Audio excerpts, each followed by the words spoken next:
Hello everyone, welcome back to my channel. My name is Tayo. I call myself the Adult Immigrant. I document my experience as an adult immigrant from Nigeria to Canada.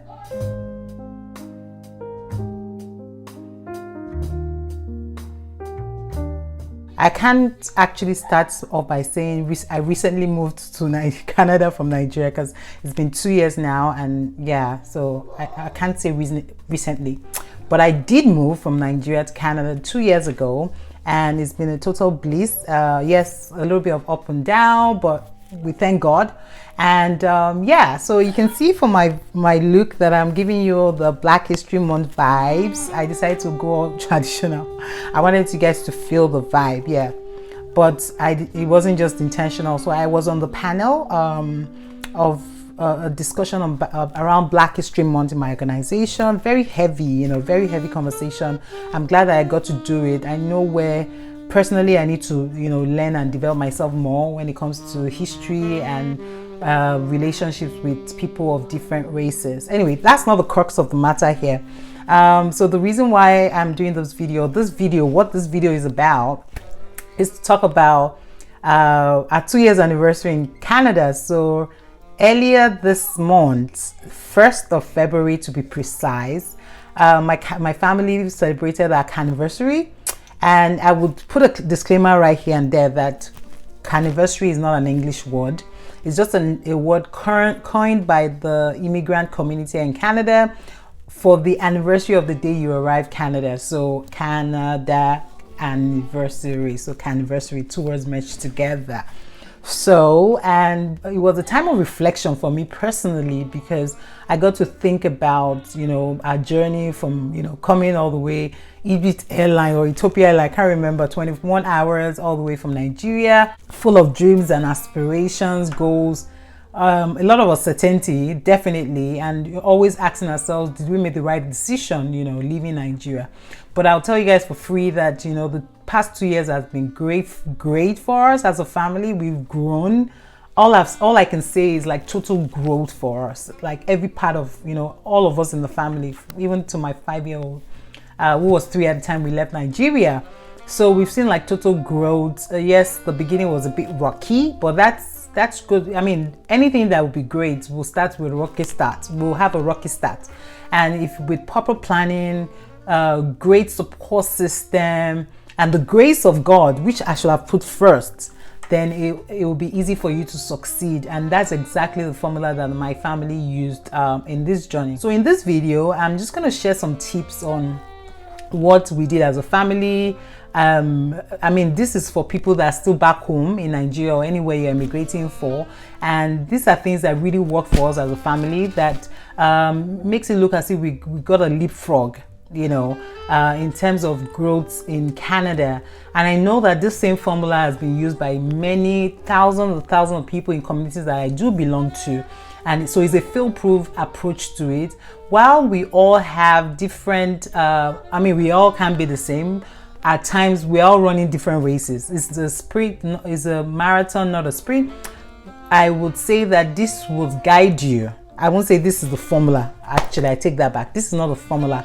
This will guide you in making decisions, planning, and everything as you, come and start your journey as an adult immigrant from Nigeria or anywhere in the world to Canada.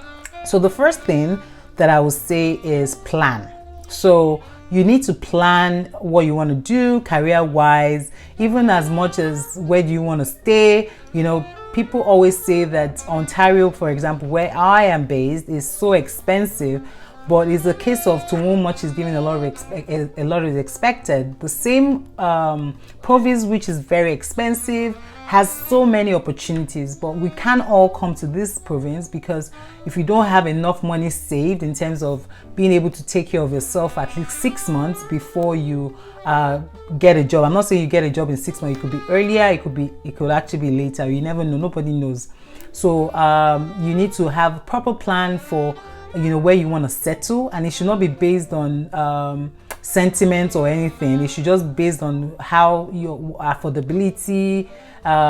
Maybe if you're very particular about temperature, but for all of us coming from Nigeria, we all know that it's cold in Canada, so nobody can tell you exactly how cold it is until you experience it. But you need to have proper planning.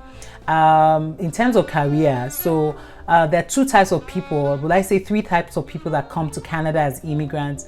One, people that really they have it going in their career, they know what they want. So for example, someone that is in investment banking in Nigeria, for example, that did a CFA and did the CFA exam, knows immediately that when it comes to Canada, it's going to pursue that kind of line of business or work. You have people in IT, for example. IT is very big in Ontario. You want to go into IT, then you do certifications from Nigeria. And you also have like people like me who, yes, I had a career, but I wasn't very fulfilled in it. I wanted something new and fresh. I was actually eager for a new adventure. And I knew I wanted to go to school, but I wasn't even sure in what dimension, because I wasn't even aware of OSAP or whatever. Watch my video about OSAP up there, how to apply for it. Is a grant given to newcomers to go back to school. Anyway, so I would say that one of the things that made me realize very quickly that that was an option for me to go back to school was I was in the midst of Great Cancel. So I would say I would define myself as someone who was very confused career-wise. So when I came in, it was the peak. COVID just started, so I sent out my resume. A lot of people saw revenue assurance, they saw finance on my resume, and they were like, nobody's going to give you an HR job, you know, because you have more experience in finance. People are very big on either education or experience, and you barely have a year experience in HR. So thankfully, when COVID started and I was almost going into depression because nothing was going on, the world was still, and we were wondering, did we make the right choice? I was in the midst of people who gave me Great Cancel and said to me that, why don't you use this year to go back to school? By the time the world opens up, then you have a story to tell about what you used the year for. So I'm not saying everybody will go back to school, but what I'm trying to bring out in this actual point is the fact that you need to surround yourself with people who can give you good counsel. You have to remember that you can't give what you don't have. So if you land and you're in the midst of people who are hustling, I'm going to use the word hustling, which is not a bad thing because we all hustled. I hustled in Nigeria, but I'm defining hustle here as people who do not have like proper jobs, that are just struggling and all that, those kind of people. Not to discriminate or anything. We're all here to have a better life. You know, they only see things from their perspective, and if you are not in their position or seeing things from their perspective, it will be difficult for them to help you because they can only give what they have. So we're very fortunate that we're in the midst of people that could challenge us, that, you know, broke things down in ways that they got here before us. They broke things down in a way that we could understand, and it was easy for us to articulate. So immediately my friend said that, you know, I started to look around for people who had actually gone to school in HR, and I got introduced to an HR community here in Canada of Nigerians, and the rest is history. People took me under their wings without even knowing me. It was just amazing. I remember the very first call that I had with someone in that group that doesn't know me. I was taking notes like I was in a seminar. And so that's the power of community. You know, you need to find yourself a community that will look out for you. I know a lot of Nigerians are very skeptical about, you know, joining Nigerian communities and all that. But I think that one of the blessings that we have is the Express Entry program, you know, that most of us came into Canada with. So it's kind of sieved out a lot of people. I don't know, it's kind of discriminatory actually. They picked the best of us and brought us to Canada. And so if you find yourself in a community of people who came to Canada the same way that you did, then the tendency of you having good counsel is very high. But as an individual, you also need to be able to decipher which counsel you want to take. And that boils down to the fact that you personally should have your own goals and aspirations that will be supported by people in your community. So you don't go empty-handed and then wish that people will lift you up. Nobody has time for that. You need to go with a plan, which is a function of, which is supported by faith, And then when you have the support of the right community who can give you the right nudge, then you'll be able to actualize those your plans and, you know, aspiration as you would have it. So another thing that was very beneficial to me personally, on behalf of my family, because I'm the one that is more outgoing and all that, is the ability to ask the right questions. So one thing is to get yourself involved in communities. Either you're we live in Milton, so I'm very active in the Milton community.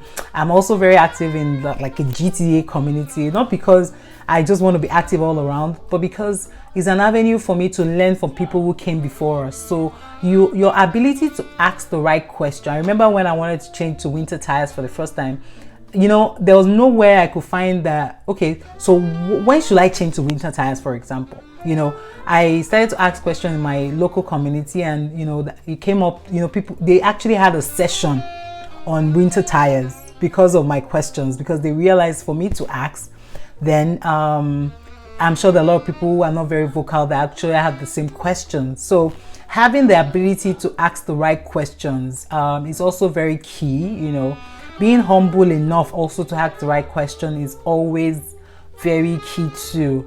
And I think, not to make this video very long, I think that if you're following me on Instagram, you see what I share. But I'll also say that another thing that was very, very useful was being able to humble myself, to put myself out there. I don't know if that sounded right. Humble enough to put is exactly what I mean. So you come from Nigeria, you were maybe operations manager where you were. To an extent, most of us were comfortable back home in Nigeria, wearing stuffing. I mean, to be able to afford the movement itself, you must have been a certain level, economic level back home in Nigeria. So when you come here, you kind of start all over, which isn't a bad thing, because with your experience and your ability to humble yourself, you can actually leapfrog. You don't have to like stagger and then start to climb up the ladder in gradual sprint.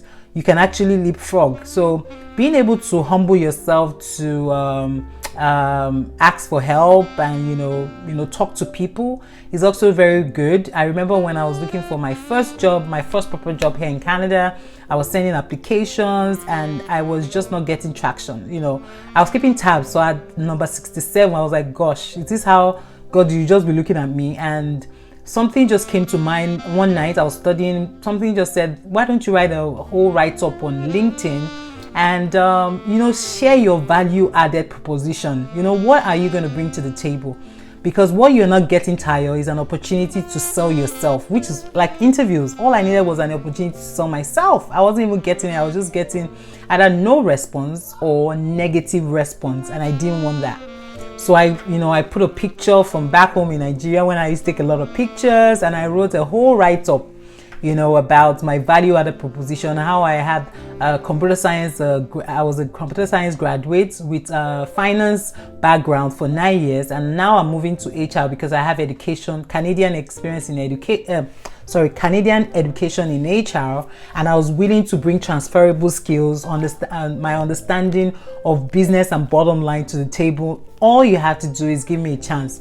I'm gonna put a little clip of the post up here for you to see, and you can also go to my LinkedIn to check out the post that I'm talking about. And honestly, it was a vulnerable moment for me because I put myself out there. I was a bit worried about it. I was honestly worried about it, but what happened right after that post really surprised me. And it can only be God, because it gained a lot of traction. I posted in the community groups that I was in. The implication was that I was getting people like, comment on it, and that was giving it traction. I was making it trend. And so people that I didn't even know were reaching out to me in my DM, telling me to apply to hidden jobs, and which is really true in Canada, hidden jobs in Canada. And you know, before I knew it, I had a whole Excel sheet with about 6 options to pick from, which I had to reach out to mentors to, you know, support me in selecting the right job. You know, this is someone that came from applying to 67 roles without traction, without interview, to someone having about 6 options to pick from. So that is, you know, being humble enough to put myself out there, you know, to ask for help, because I believe that at one point or the other, people were in your position, so they kind of resonate when you actually speak out. But they wouldn't know what you're going through if you don't speak out. So it will be difficult to, lend a hand or help you anyhow they can. So I mean, yeah, so the whole journey has been very interesting. We've got huge support from communities, Nigerian communities here. I know a lot of us that moved back in the 90s and early 2000s have PTSD, familiarizing yourself with Nigerians abroad because of bad behavior. But I want to tell you categorically here that if you're able to sieve out the good ones, then you're better for it. I would personally tell you that I'm better for it. All the people here that came before us, they made it a point of duty to ensure that we do not make the same mistakes that they did make out of the fact that they had no knowledge about things, And yeah, so it's been an amazing journey. I just wanted to share here. I know all of it, not just for the community, it's just definitely the grace of God that is abound in us. Having, a solid relationship with Him and just handling everything to Him. Like, God, I've done my part too. Please do yours. That kind of thing. Constantly having conversations with Him and telling Him to step in and, step in for us all the time. And He has always shown us that He's actually, by our side. So I hope with these few points of mine, I've been able to convince you and not confuse you that Canada is a great place to live. It's been great, it's been a great 2 years. Honestly, personally, I don't think that the amount of growth I have had personally I would have had it anywhere. If I was in Nigeria, nah. If I was anywhere else, I'm not sure. Because I have been able to dare myself in some ways that I'm not even going to tell you guys yet. It's just things that I would share in future videos so that I can have content to share. So I'm just gonna leave it right here. Thank you very much for watching. For you on your journey to Canada, I wish you all the very best.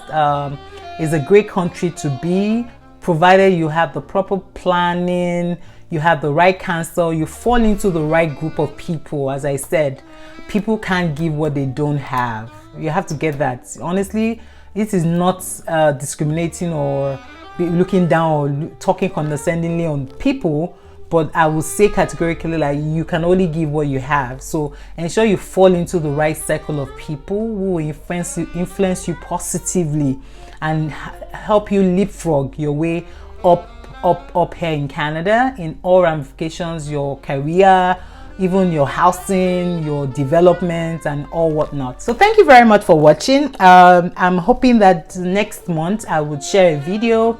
I don't want to tell you guys a little bit about the video. I already know what I want to share. It's really exciting, for me.